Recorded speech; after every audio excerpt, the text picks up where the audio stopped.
Alright guys, welcome back. This is episode 2 of my book, so we're doing chapter 3 and 4 today.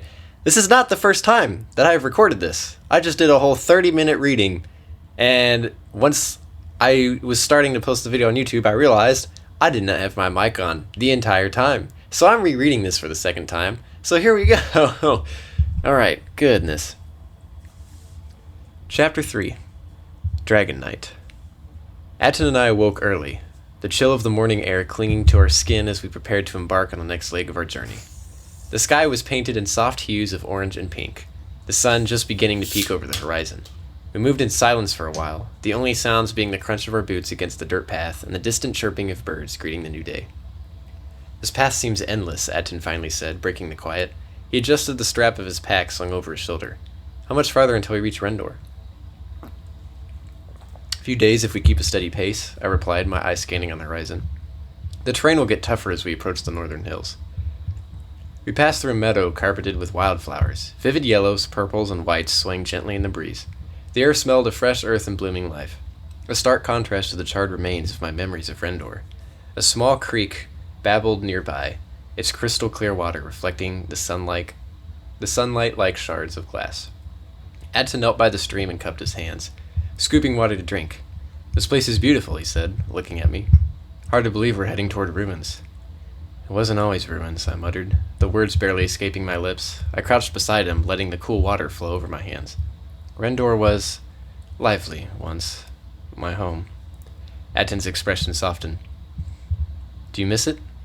I hesitated, staring into the water as if it might hold the answer. "Sometimes, but it's not the same place anymore. It's just ghosts now." He nodded thoughtfully, his gaze fixed on the rippling stream. "I get it. I left my home too. Not because I wanted to, though. It's complicated." I raised an eyebrow. "Complicated how?" He leaned back, his expression distant. "Let's just say not everyone sees the world the way I do. Some people think if you're different, you're dangerous. Because of that, I don't really have a home to return to." I didn't press further, sensing the weight of his words. Instead, I stood and gestured for us to continue. The landscape began to shift as we moved on, the lush greenery giving way to rocky outcroppings of sparse vegetation. The path becoming narrower, flanked by jagged cliffs on one side and steep drops on the other. "Do you ever think about what's next?" Atten asked after a while, his voice carrying a hint of curiosity. "I mean, after we get to Rendor." "One step at a time," I said, glancing back at him. "Why, do you have some grand plan?" He laughed, the sound echoing off the cliffs. "Not exactly. But it's nice to think about a future where we're not constantly running or fighting." "A future like that doesn't exist," I replied bluntly. "At least not for people like me." Atten fell silent for a moment, his brows furrowed in thought. "Maybe. But if there's even a chance, isn't it worth fighting for?" I didn't answer, my mind too clouded with memories of what I'd lost. We continued in silence until the rocky terrain leveled out, revealing a sprawling view of the northern hills. In the distance, the remnants of Rendor came into view, a skeletal outline against the vibrant sky. "That's it, isn't it?" Atten asked, his voice tinged with unease. I nodded, my heart sinking as the reality of returning to my broken home set in. "That's Rendor." The conversation grew sparse as we approached the outskirts of the ruined town, the weight of our destination settling heavily between us. By the time we reached the first signs of debris, the sun was high in the sky, casting harsh shadows over the desolate landscape. After waking up, we gathered the last of the supplies Atten had brought with him, and we began to head further north until we reached Rendor. It looks exactly the same as it was when I left. What's left of the houses are piles of wood and stone. I can't recognize the town I once lived in. It's been years since I have been here. No one has come back here to settle in. Once I spot the water fountain, I begin to walk into the town. The water fountain used to be the center of the town. Deep sword gashes are etched into the stone of what once used to be a beautiful centerpiece of our community. "Nix, are you sure about this?" I hear Atten shout. "Not entirely," I tell him, not losing my focus on the fountain. I begin to descend down the small hill, walking amidst the charred remains of the village. The air is thick with the acrid smell of burnt wood, a stench that clings to my skin and brings back memories I've tried to bury. I can remember it all so clearly.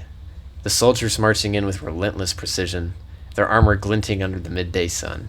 My father had grabbed me, urgently pulling me towards safety. The very sword I'd seen in my dreams clutched tightly in his hand. I remember the way his eyes looked, determined, yet filled with an unspoken sadness, as he held me close. But that was the last time I ever saw him. Taking a break to drink a soda. Everything around me was burning, consumed by the fury of the invasion. I could hear the cries of the battle in the distance, but nothing drowned out the image of that one soldier, standing in the middle of the flames like a demon came to life, his eyes fixed solely on my father as he walked towards him. I didn't understand it then. How could I? But I know now that the soldier was no ordinary man. No ordinary man could kill my father. And that sword was the last thing my father ever held. My thoughts fade as my feet continue to move, carrying me further from the hill and deeper into the ruins. I didn't realize how far I had walked until I snapped back into the present. I'm already at the fountain, the place where the battle should have taken place, where everything I had known was ripped away in an instant. I glanced to my left, where the foundation of what used to be my house lies in ruins. The sight twists my gut into a knot. I approach the pile of rubble, the debris still smoldering, but it's clear that the flames have long since died. My eyes scan the wreckage, searching, yearning. Perhaps the sword was taken after the battle. Maybe it had been salvaged from the ashes, carried off by someone who knew its power, or perhaps, maybe it's just lost forever. I make my way to the fountain, its basin cracked and shallow, but as I peer into the water, something catches my eye, a glint of metal. I reach down instinctively, my fingers brushing against the cold steel of the sword. My breath catches in my throat as I pull it from the water. It's a soldier's sword, rusted, weathered by time, but clearly forged for battle. But something doesn't sit right. What happened to the bodies? Where did they go? I glance around, eyes narrowing, trying to make sense of it all. I ventured further into the village, moving toward the western edge. The air grows colder, and with each step the weight of history presses harder in my chest. There, a half-mile into the distance, I find a pile of bodies haphazardly piled together, stripped of their dignity. And beside them, a grim and unsettling sight, a field of swords, buried in the earth, their handles twisted into helmets of fallen soldiers. Other weapons, battle axes, maces, and blades of every shape, jut from the ground like a macabre forest. But my eyes fix on something else. A black sword. It stands apart from the others, almost calling to me, its shape unmistakable. I move toward it, my heart pounding in my chest. As I draw closer, the familiar markings on the blade become visible, the words dragon etched into our ancient language. There sat the sword, the one I saw in my dreams, the one my father had fought and died for.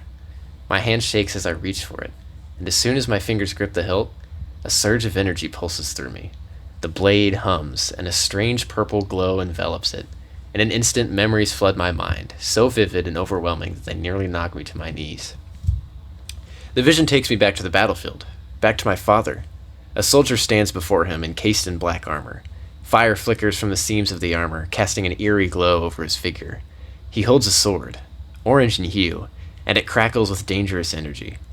The soldier moves with unnerving speed, striking my father with a fury I've never seen before. They clash in a whirlwind of sword strikes, the crackling energy between their blades lighting up the darkened battlefield. My father, though unarmored, holds his own against the warrior.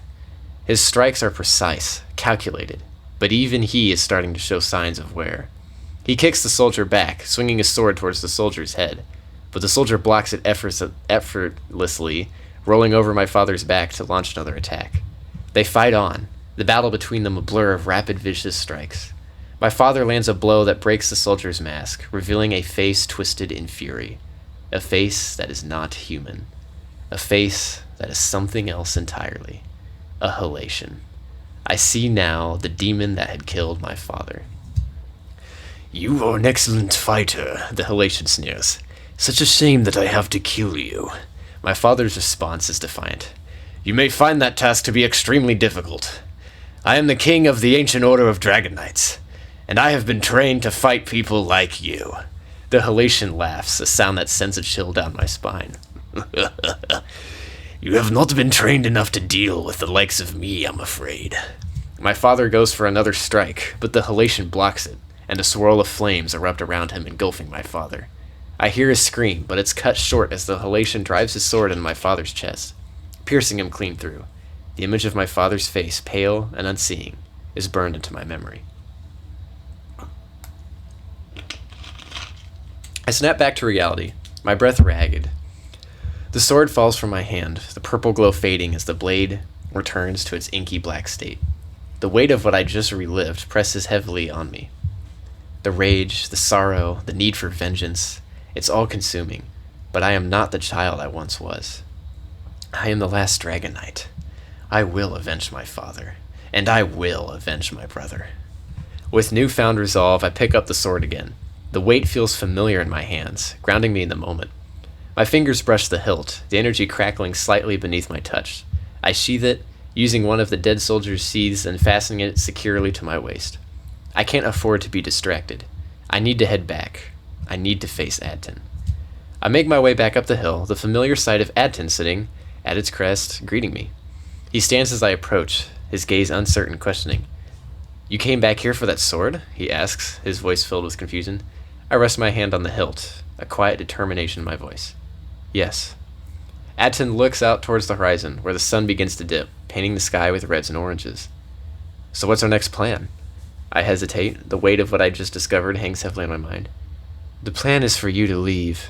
His eyes widen in shock. "What? But I just now got to know you a little better." "Perhaps you've already learned too much from me," I reply coldly, beginning to turn away. I hate myself for it, but this is necessary. He cannot know the truth about who I am, about the power I wield. I feel his eyes on me, the intensity in them almost pleading. I cannot let him in. "Why?" he asks, his voice quieter, softer. "I can't let you find out my secret," I tell him, my voice firm, unwilling to waver. "I won't tell anyone. I'm sorry. But I don't trust you." I cut him off, not wanting to hear more. The lie slips from my lips so easily now. "You saved my life," he says, his voice tense with sadness. "Why haven't I earned your trust by saving yours?" I pause, my chest tightening. The words catch in my throat, but I force them out. "I never wanted to be saved. It's not enough for me to trust you. Sorry."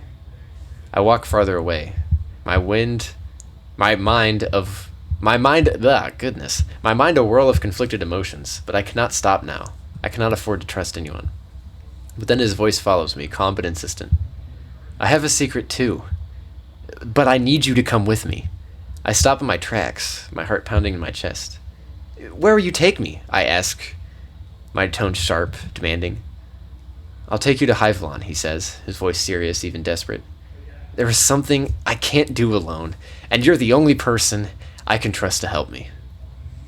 My anger flares. "Why would I ever go with you to do that? It's your mess. You get yourself out of it." "You don't understand," he replies, his voice almost pleading. "This could change the laws of the kingdoms. They've been executing people with magic. People who could help us. Innocent people. Even children." I stand frozen, the words sinking in. Magic. He's defending people with magic. A crime punishable by death. My mind races, my world spinning. Maybe I was wrong about him. I'm probably going to regret this, but I can't help it. Something in his eyes tells me there's more to this than I can see.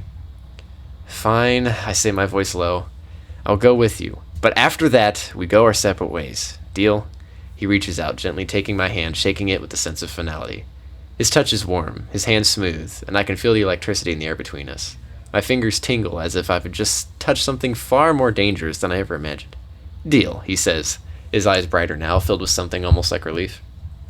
As he releases my hand, a shock of electricity passes between us, and I instinctively pull back. What was that? I glance at my hand, clenching it into a fist as I try to shake off the sensation. Atton smiles in a playful way after that weird feeling. He then begins to lead the way. What am I getting myself into? "Hivlon is on the other side of that mountain," he says, gesturing to the distant peak. "Luckily, we can hitch a ride with one of the wagon deliveries heading through the mountain trail." "Sounds like a plan," I reply, my gaze lingering on the remains of my town, now fading into the night. The sun sinks below the horizon, and with it, my last connection to the past. There's no going back now.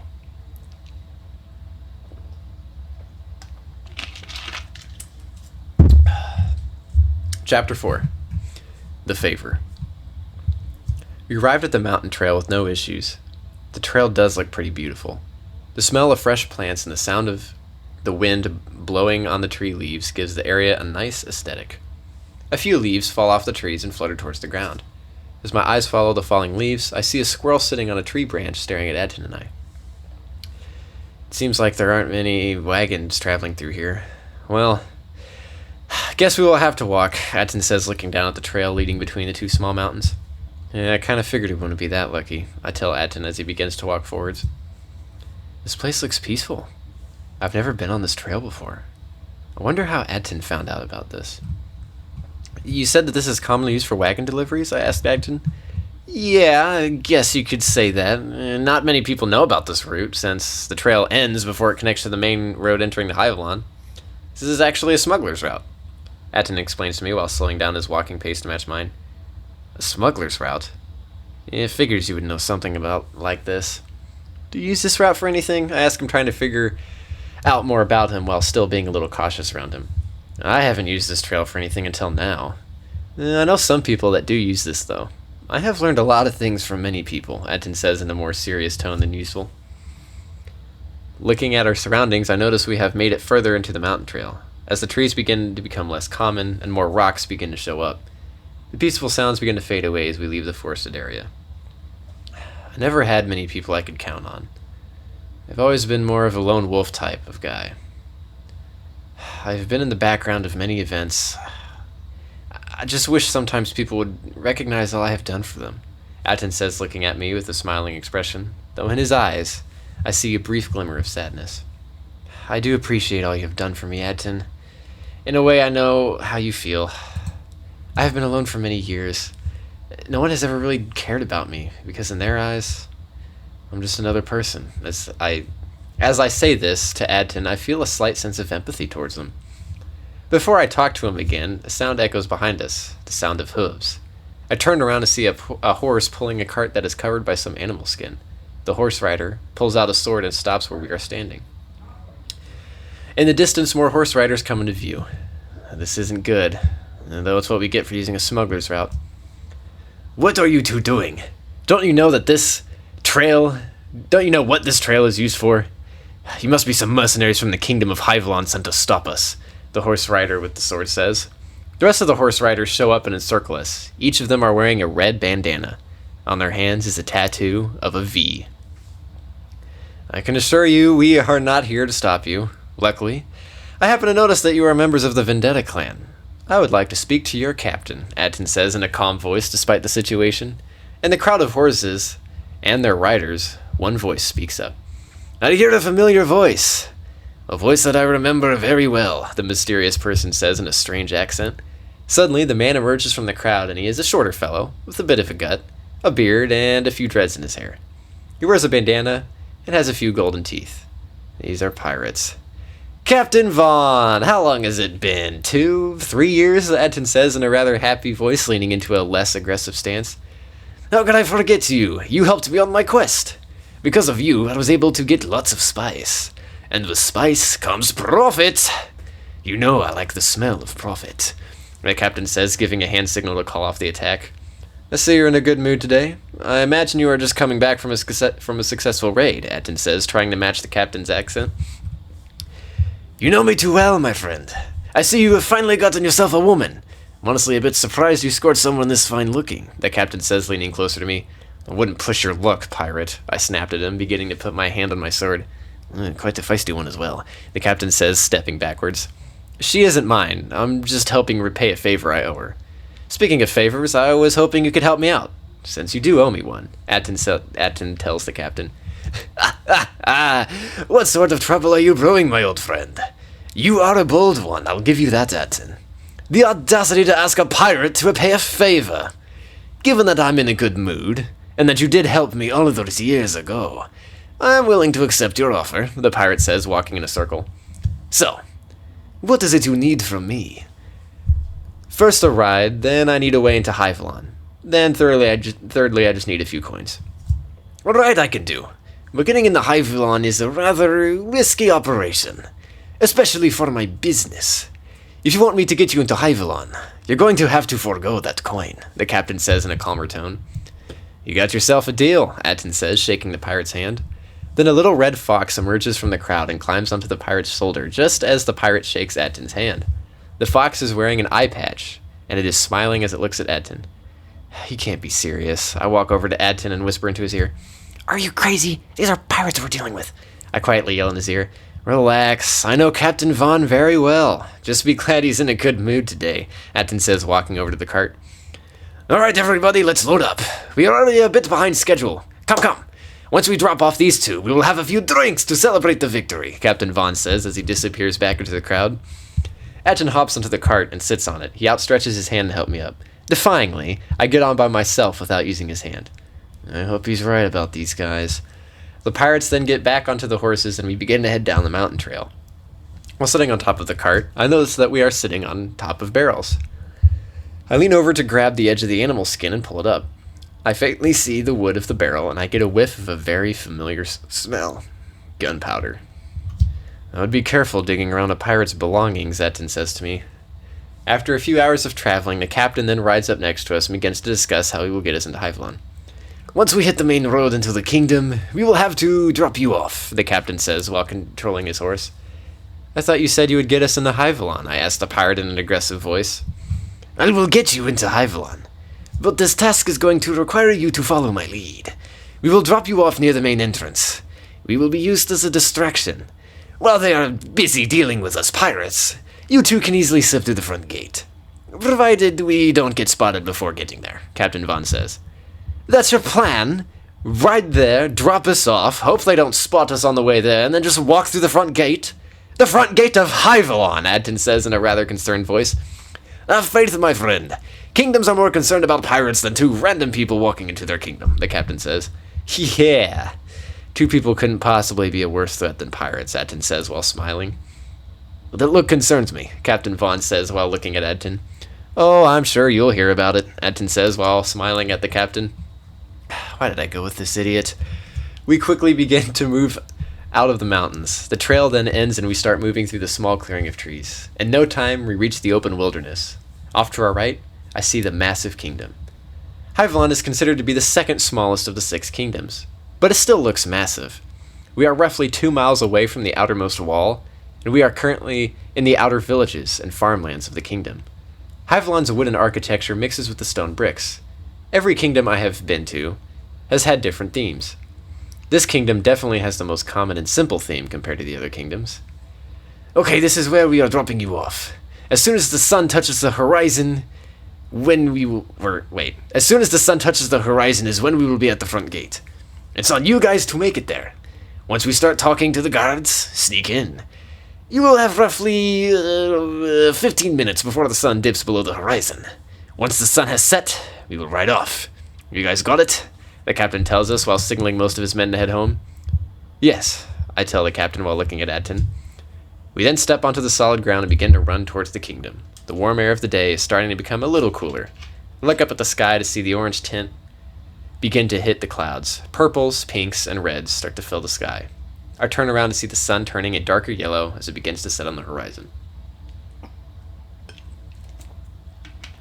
I look forward to see Atten pulling ahead of me. The hard ground clashes against my feet as I start to catch up to him. My breathing starts to get heavier. My heart begins to beat faster and harder as I start to match Atten's pace. Roughly 2 miles from here to that gate.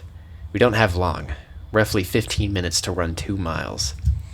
A burning feeling begins to fill my lungs. My legs begin to grow weaker as it becomes harder to keep this pace. It gets harder and harder to breathe as my heart begins to skip a few beats here and there. Atten starts to slow his pace as he starts to get tired.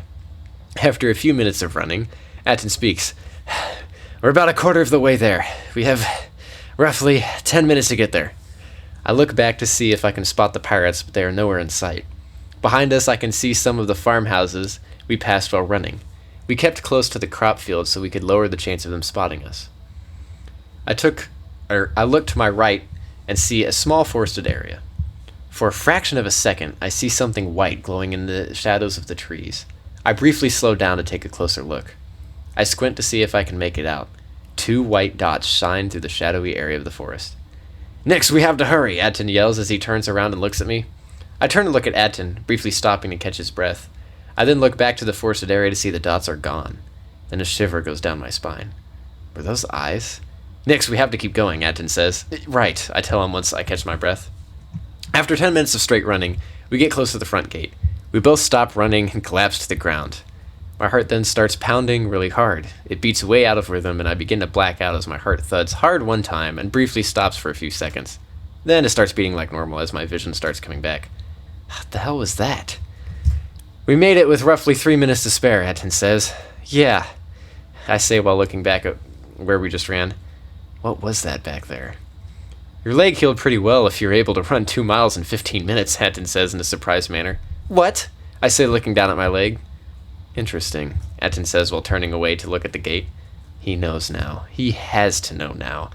Then the sound of horses then started to echo off the castle walls. A small group of pirates show up at the front gate. Castle guards then rush to defend the gate. Pirates! Defensive positions! Close the gate! The leading guard says. I look towards the horizon and see the sun beginning to set. This is our chance. Just then, the pirates light an explosion that illuminates the area. Looking directly at the explosion, my eyes adjust to the light, keeping me from seeing far in front of me. While trying to recover my vision, a hand reaches out and grabs my hand. I realize it's Atten, and I let him lead me inside the kingdom. Once my vision comes back, I see that we made it inside the kingdom. I hear the gate close behind us as I see the silhouette of the people outside. That's smart. Their eyes were adjusting to the light of the explosion, blinding them temporarily. Come on, Nix. Follow me, Atten tells me just as more guards start to come over to the gate. After walking around, we find a place to sleep for the night. Once we walk through the door, we are greeted by the innkeep. The place looks really nice. Despite it being made of wood and stone bricks, it looks surprisingly cozy. The innkeep is of an elven species. How are you two doing? The innkeeper asks us. Oh, we're doing fine. We just need to stay for one night, Atten tells the innkeeper while handing him 3 silver coins. Room for the 2 of you, I'm guessing? The innkeeper asks while looking at me. Atten looks at me and then looks back at the innkeep and confirms the room. We walk upstairs and go to our room. 1 bed for 2 is in the room. I see a cozy oil lamp sitting in the corner, illuminating the entire room. If you want the bed, you can have it. I imagine you wouldn't be comfortable having us both sleep in it, Atten says, walking over to the corner of the room, taking his sword gear off and setting it against the wall. Yeah, I don't trust you that much yet, I say to him while looking at his swords. You can set your stuff next to mine if you want to. Also feel free to look at my swords, Atten says as he lays on the floor. If you want to, you can take the bed, I tell Atten while reaching over to grab his swords. No, you deserve it, and plus you're a girl, I'd give you top priority when it comes to things like this, Atten says while yawning. I respect him so much more now. A warm feeling enters my chest as I look at him. I then look down at the swords and unsheath them. They are very lightweight despite being broadswords. The swords are so shiny that I can see my reflection. I see a single tiny dent on the edge of one of the blades. These have been used before. I don't see Atten as the fighting type, though. No offense to him, but he doesn't look like a dangerous person. So where did this usage come from? This is made from a very strong metal, so it had to have gotten that dent from combat. I look at the lightning pattern etched into the blade of the sword. The pattern starts from the bottom of the blade, extending down to the tip. The cloth wrapping around the handle feels super soft and comfortable. I look over at Atten to see that he has already fallen asleep. He really must trust me. I put his swords back down and put my own sword against the wall next to his. I lay down onto the bed. It's so soft. I haven't laid in a bed like this in a while. I stare at the ceiling as I start to drift to sleep. He isn't so bad. If he was going to harm me, he would have done it by now. He seems to genuinely care. I think I can actually trust him. And that is the end of Chapter 4. Second time reading this. Oh my goodness. And I actually read it a lot quicker despite having to take drinking breaks. But now time for the author commentary section. Just some commentary over some of these sections. So in Chapter 3, I always had like this... this is really the chapter that, you're having Atten and Nyx more so, trying to grow a little bit more. She's definitely a lot more cautious around Atten. She doesn't trust people easily, so she's still kind of like trying to get rid of Atten just because he's like, in her mind, she's like, okay, yeah, he helped me before, but who's to say he's going to betray me at some point or do something crazy. But, Nyx gets her sword here. This is the sword that appeared in her dream in the last episode I put out. And I always had I think my original idea was to have this sword and her sword in a cave, and it was going to be like the sword and stone thing, but it was just so cringe and cliche that I was like, no, and it didn't fit the lore of the Dragon Knights. I'm going to reveal more lore on the Dragon Knights as the books go on, but yeah, it just didn't fit. And obviously, having a kingdom that was ransacked many years ago, but all the weapons are still there. I kind of thought that, in this world, it's usually seen as like taboo, or you kind of get cursed with bad luck if you go to a battlefield and just steal a weapon from a soldier who fell on the battlefield. I was just kind of like, in this world, I always kind of thought it'd be like taboo. So it's one of those, like, it's honorable to bury the soldiers with their weapons. It's like the symbolic thing, and if you steal the weapon, and especially not bury the body, was like considered this taboo bad luck thing. But so that's why her sword is still there. And so you also get the vision of her father fighting what is now revealed to be a Halatian. So yeah, we're starting to get into some lore here. We are starting to get into some world building. Trust me, this is a book series. There's a lot of interesting things to it. But yeah, you kind of get this dynamic of Nyx, like, kind of wanting to still split away from Adton. You're slowly starting to see her kind of reveal a little bit more about herself. They're both kind of being a little bit more open. You learn just a tad bit about Adton's background. Like, he's mentioning some things that's going to get people to wonder. Because, yeah, it's interesting. And then you get Chapter 4, The Favor, where you get greeted to Captain Vaughn. Captain Vaughn is based off of one of my good friends in high school. He always said, he was like, if you put me in your books, he was like, I want to be a pirate. So I was like, okay. So I put him in this book. And yeah, I always kind of thought, like, I always envisioned his character as like a mix of Captain Jack Sparrow, Hondo from Star Wars, and maybe a little bit of Blackbeard too. So I was kind of like doing this mix of three. But I'm also was trying to keep him unique. I didn't want him to be like a complete copy of them. But yeah, I mean, Captain Vaughn is an interesting character. We will see more of him. I won't reveal if it's in this book or if it's in another, but we will see more of Captain Vaughn later. Captain Vaughn he's an interesting character. But yeah, so you get a little bit of Captain Vaughn, and then you get Adton and Nyx running 2 miles in 15 minutes, which I don't even think most people could do. I don't even think I could do that if I were to just go run 2 miles, and I don't even think I could do that in 15 minutes. But oh man. So yeah, and then you kind of get a little bit of look into Hyvalon. Hyvalon was like, I think, the first kingdom I ever came up with in this book series. Like, all the other kingdoms came out. Actually, all the kingdoms that these characters are going to visit kind of are going to be in the order that I envisioned them. So Hyvalon is the first kingdom, and obviously it's going to be this main point in this book. But, I thought it was interesting, and you also kind of are starting to get, little glimpses of some of the other species. So we do have elves in this world, but, it's going to be revealed later on in the books. But, I mean, I'll just reveal it now for the people who actually stay for the author commentary. Elves are a lot more rare of a species. There's actually not that many elves in comparison to, like, other species. But yeah, so we're starting to kind of get a little bit of lore here. And then we also get the little scene of, no, you deserve it, plus you're a girl, I give you top priority when it comes to things like this, and I respect him so much more now. I mean, Adton is based off me, so I'm trying to, like, I'm going to be keeping a lot of the same morals I share with Adton back in these. But yeah, so you're starting to get some moments between Adton and Nyx. And then, so Adton's swords, I really, really like the swords. This for the longest time, like even way back in middle school, before I even planned on writing a book, I always had this really cool sword design of having like these swords and then having like a lightning bolt etched into the blade. Not like I don't know, it looks like an actual legit natural looking lightning bolt. Like, I always wanted it to, like, that. I always had this idea for the sword for like the longest time.